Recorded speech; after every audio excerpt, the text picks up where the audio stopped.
Hi, it's Steve. Today we'd like to show you how to change the front leveling leg on your refrigerator. It's a really easy repair. Let me show you how we do it. Now, to replace the front leveling leg on your refrigerator, you will need to pull it slightly forward and also elevate the front of the refrigerator so that you can safely remove the old one to replace a new one.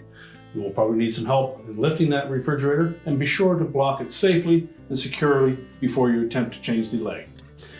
Now, with the refrigerator carefully supported on some blocks, we can then go ahead and remove that old leveling leg. Now, if it's seized in place, you may wish to remove this little protective cover. Simply take a putty knife, open on both sides to release that.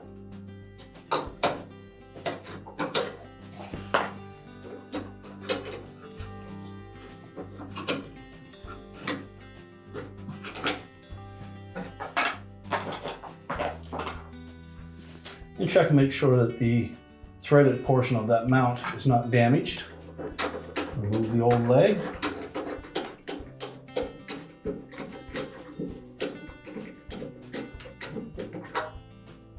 Discard the old one.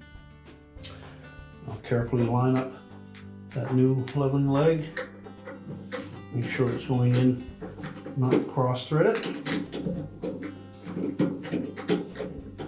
And then we're going to insert it all the way up into that opening.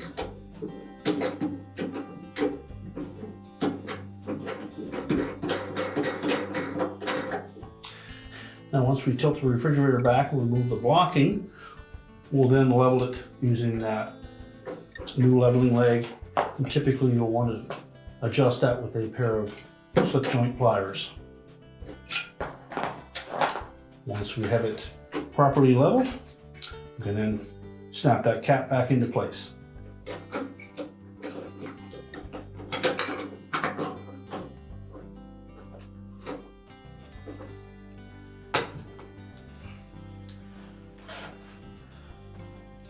Just push the refrigerator back in place, and your repair is complete.